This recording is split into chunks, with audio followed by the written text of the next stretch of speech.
The Left Hand of Calvus.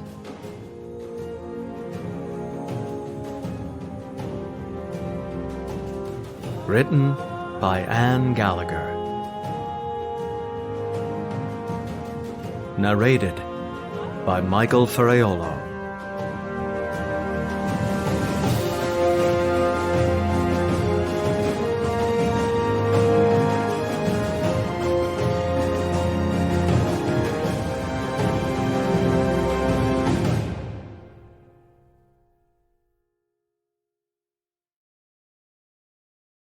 Chapter 1. So, this is Pompeii, the prosperous city at the base of Vesuvius. I've heard the tales about this place, quiet, warm, near the sea. Until recently, with the rudis of freedom so close I could almost feel its wooden hilt in my hands, I had considered coming here to make my home once I was no longer a slave. That is, until fortune decided I should remain in bondage. I'd had perhaps 3 fights left, but now I, along with 2 other men from my Familia Gladiatori, are on our way to the Pompeian politician who is now our master. In spite of the fact that I'd lost my chance at freedom, the rest of the men in the Familia had been envious. "A nobleman in Pompeii?" One had slapped my arm. "You lucky bastard." "Agreed," another had said. "You won't be in the arena anymore, and if you've got to stay a slave, Savius, you could do worse than to live out your days as some rich bastard's bodyguard." A third had added, "Pompeii? I hear in that place the wine they pour in noblemen's houses tastes like the cunt of Venus herself." The other men traveling with me had been thrilled by that notion. Me?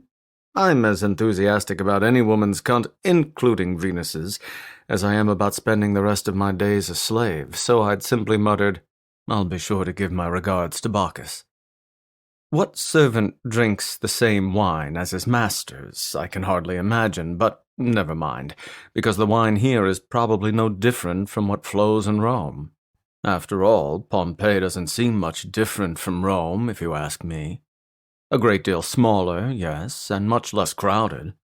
At least in this part of the city, though, it's all the same terracotta roofs and limestone walls, and, as we near the market, people dragging unruly livestock down stone streets, past lumbering carts and clouds of buzzing flies. Smells like bread, sweat, fish, and dung, just like Rome, with chickens talking over the shouting bakers, fishmongers, butchers, and vintners, all hammering and banging come from workshops, behind shop fronts and booths. Perhaps I should have considered retiring to Herculaneum instead.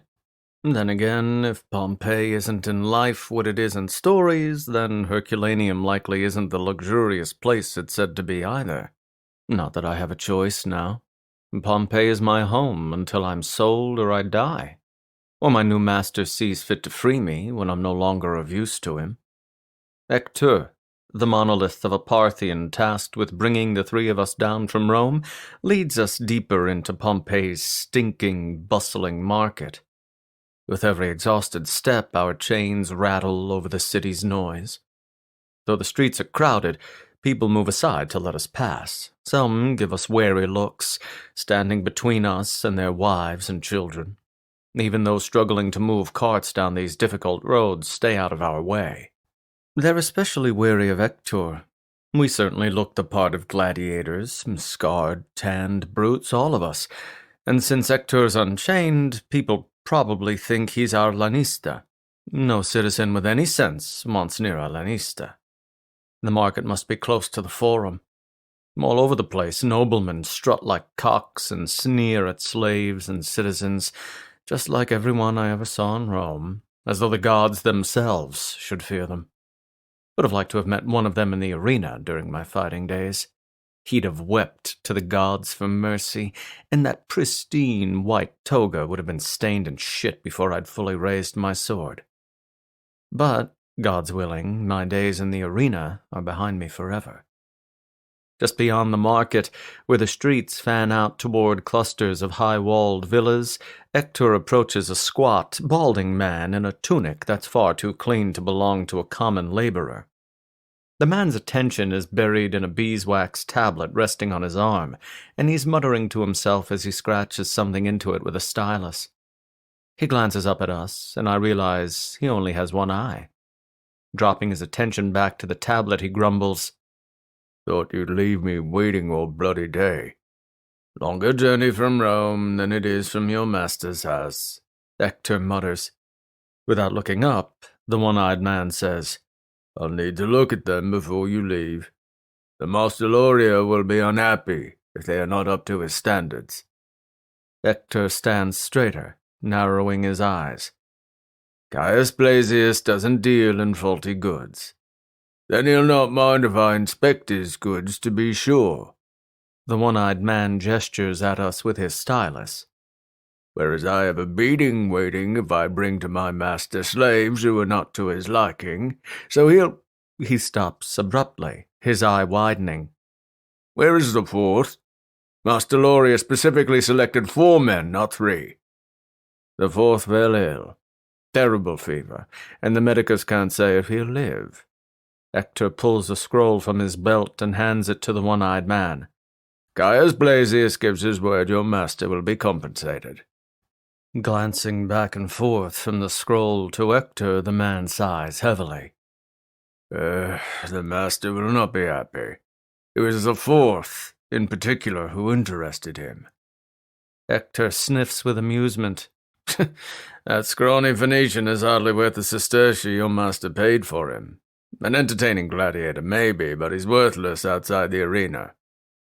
I can't help a quiet laugh. It's true enough. The idiot Phoenician is only alive, assuming he still is, because he's less afraid of his opponents than he is of the punishment for being a coward on the sands. A man bred to be a bodyguard, he is not. "The master selected his men for a reason."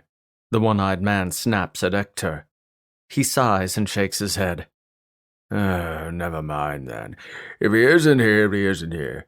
The other 3 had best be in good condition." Hector doesn't respond. He folds his arms across his chest, watching with a scowl as the man with the stylus inspects us each in turn, tutting and muttering to himself in between jabbing us with his finger and etching something into the tablet. He pokes at scars and bruises, eyeing us when we flinch, and then checks our teeth and eyes. Since I was a child, I've been through more of these inspections than I can count, and I still have to force myself not to put both hands around his throat and show him I'm as fit and strong as a gladiator, or bodyguard in this case, ought to be. Finally, he grunts and slams shut the leather cover on the wax tablet. "They're all well." "Good," says the Parthian. "Give my regards to your master, and yours." The one-eyed man gestures sharply at us. "Come with me." Without a word from any of us, we follow the man. His legs are shorter than ours, nearly by half, but he walks quickly, his gait fast and angry, and with heavy chains on our ankles, it's a struggle to keep up with him. Hector doesn't come with us. Soon we will meet our new master. By name, Junius Calvus Loria isn't unfamiliar to me.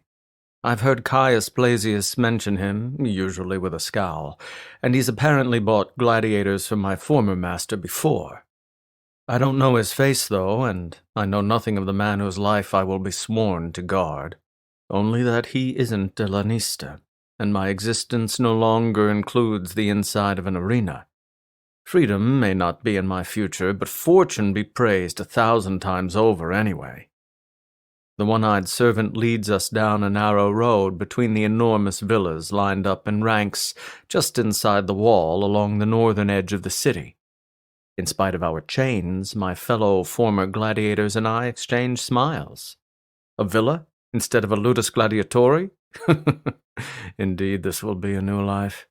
The existence of a bodyguard isn't safe, per se, but unless our master has an unusual number of enemies, we'll protect him with our presence more than our fighting skills. We'll more likely die from boredom than a blade. On our way out of Rome, we'd passed through the shadow of the nearly completed Colosseum. As the immense structure's cool shade rested on my neck and shoulders, I'd whispered a prayer of thanks, in spite of the chains on my wrists and ankles, for my good fortune. Rumors abound about what's planned for the Colosseum, and some say the games there will be far greater and more brutal than all the ludi we'd barely survived at Circus Maximus. Another year or two, people say, and it will be complete. Perhaps I'll never earn my rudis and the freedom that accompanies it now. But any gladiator should be grateful for the chance to serve a nobleman rather than set foot in that place. We stop in front of one of the countless villas. There, two massive, heavily armed guards push open the tall gates and we walk inside. Our one-eyed guide takes us through the luxurious home to the garden in the back. Here, within the high walls covered in trailing ivy and in the shade of a massive cypress tree, servants and statues surround our new master. As soon as I see him, I recognize the Master Loria. I've seen him at the Ludus before, watching us train and inspecting us the way his servant did today. I didn't know at the time he was the one called Calvus Loria, but I never forgot that face. Carved from cold stone, sharply angled, with intense blue eyes that always emphasized the smirk or scowl on his lips. He lounges across a couch, cradling a polished cup in his hand as a servant fans away the day's heat with enormous feathers. A large bodyguard stands behind Calvus Loria, as does a black-eyed servant with a wine jug clutched to her chest. The man who led us here stops us with a sharp gesture, and all three of us go to our knees, heads bowed. The master gets up. His sandals scuff on the stone ground. Stand, all of you. As one, we rise to attention. I am Junius His brow furrows. He looks from one of us to the next, narrowing his eyes. He turns to the man who brought us. There are 3 at town. Where is the 4th? The one-eyed servant bows his head. My apologies, Dominus. There were only 3. The 4th was stricken with fever and unable to travel. He pulls out the scroll Hector had given him. His master sends this promise of compensation. Master Loria scowls. Very well. I suppose it will have to do. He waves a hand at his servant. See that it's accounted for. To us, he says, I am Junius Calvus Loria, and I am your new master. Once again, he looks at us each in turn. I try not to notice how his gaze keeps lingering on me longer than it does on the others, but his pauses are too conspicuous to ignore. At last, he speaks. You're the one called Sevius, yes? I square my shoulders. I am, Dominus. Without taking his eyes off me, he says to his servant, Show the others to their quarters. He gestures at me. This one stays here. The men who accompanied me bow their heads sharply, and a moment later, they are gone. Master Loria steps closer to me, still looking me squarely in the eyes. Welcome to Pompeii, Sevius, he says with a slight smile. You may call me Calvus. His request for familiarity sends ghostly spiders creeping up the length of my spine. Without taking his eyes off mine, he snaps his fingers. Bring us wine, both of us. The servant holding the wine jug obeys immediately, and the spiders are more pronounced now, my breath barely moving as the woman pours 2 cups of wine. She hands one to our master and then the other to me. Leave us, Calvus says. All of you. Gods be with me. In moments, I am alone with my new master, a cup of wine in my uncertain hand. Calvus brings his cup to his lips, pausing to say, Drink, Sevius. I insist. I do. I can't say if it tastes like Venus, but it's as sweet and rich as Pompeian wines are said to be, if slightly soured by the churning in the pit of my stomach. You won't be my bodyguard, Sevius, Calvus says suddenly. Not like the two who came with you. I suddenly can't taste the wine on my tongue. With much effort, I swallow it. Whatever you ask of me, Dominus. I have 2 tasks for you, Servius. Something about the way he says my name, the way he keeps saying my name, sends more spiders wandering up and down my back and beneath my flesh. One simple, one less so. I bow my head slightly. I am here to serve, Dominus. Calvus, he says. Call me Calvus. I slowly raise my head. I am here to serve, Calvus. He grins. Much better. He's playing a game here. He has to be. What game it is and what role I play, I can't work out. I take another drink of tasteless wine. What are my duties? There is a ludus gladiatori on the south side of the city. The mention of a ludus twists something in my chest. Calvus continues.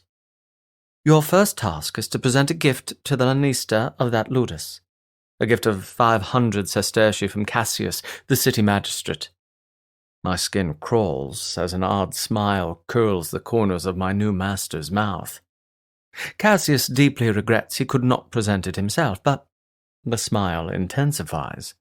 I promised I would take care of it for him. In spite of Calvus's expression, relief cools my blood.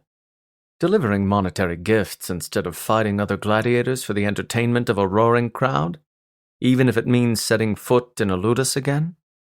I'll be there only as a messenger, not a fighter in training. Gods, I thank you. Again and again I thank you. Let's discuss your second task. He tilts his head just so, like he's looking for answers to questions he hasn't yet asked. Blasius spoke highly of you, Servius, and your reputation precedes you all the way from Rome. He raises his cup. A tremendous fighter, but also a loyal servant. He's quiet for a moment. It's a silence I'm certain I'm supposed to fill, but I don't know how. Thank you, Dominus, is all I can think to say, and quickly correct it with, Calvus. Thank you, Calvus. He lowers his wine cup. A different smile forms on his mouth, one that's taut and unnerving. I'm less and less comfortable as the silence between us lingers. At last he speaks, and there's something in his voice this time, an edge that prickles the back of my neck. After you've delivered the money to the lanista, you will remain at the ludus. His eyes narrow as one corner of his mouth lifts. As an octoratus. My heart beats faster. Dominus, with respect, an octoratus. I'm not a citizen. I'm not even a freed man. How can I be an octoratus if I am still... Calvus puts up a hand. You will remain my slave, of course. But until such time as I tell you otherwise, you will live at the ludus. Train as a gladiator. He inclines his head and lowers his voice. To everyone but us and the gods, and according to the documents that will accompany you, you are a citizen, voluntarily submitting to be owned by the ludus and its lanista. Am I understood? No. What are you asking me to do, and why? But I nod anyway. Yes, Dominus. He moves now, walking toward, then around me, circling me slowly as he continues speaking. While you train and fight, you will keep your eyes and ears open. Listen and watch the men around you. I sweep my tongue across my dry lips. Every familia gladiatori is already rife with dangerous rivalries. To spy on my brothers within the ludus, especially when I am the newest blood?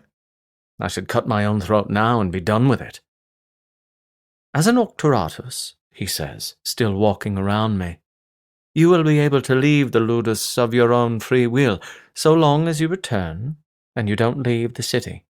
When I wish to speak to you, I will contact you. Understood? Yes, I say. What am I looking for, Dominus? Calvus? You're a gladiator, Sevius, he says. Surely you know how women feel about men like you? I nod again. Women were no strangers to the ludus where I trained before. Many of them married, plenty of them noble. My lanista took their money, the women cavorted with gladiators, and the husbands were never the wiser. A man of my stature cannot afford the embarrassment of a wife's. He pauses in both speech and step, wrinkling his nose. Of a wife's unsavory indiscretions, especially with creatures so far below my station. Calvus resumes his slow, unsettling walk around me. And when word begins to spread of a woman doing these things, a husband, particularly a husband of my political and social stature, has little choice but to put a stop to it. He steps into my sight and halts, looking me in the eye. Which is where you come in, Sevius. Oh, dear sweet gods, help me. You will listen, and you will watch. Calvus comes closer, eyes narrowing. Learn the name of the man who keeps drawing my Lady Verena into his bed. Am I clear, gladiator? In all my years in the arena, my heart has never pounded this hard. What woman doesn't have slaves as lovers? Gladiators bed married women as often as we fight amongst ourselves. Unless Calvus thinks his wife isn't involved with a slave. One of the freedmen working as trainers? Perhaps the lanista himself. Or one of the munerators renting fighters for some upcoming games.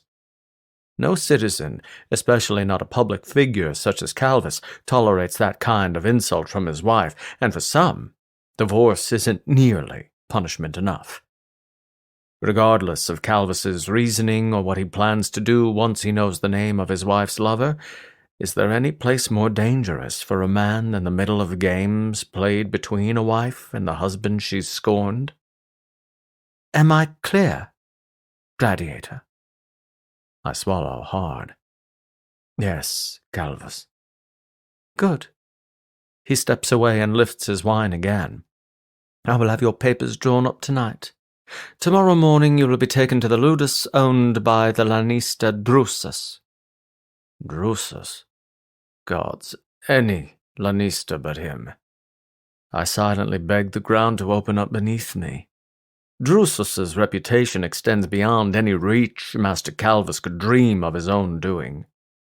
No gladiator who's heard the stories about Drusus would ever volunteer to fight for him.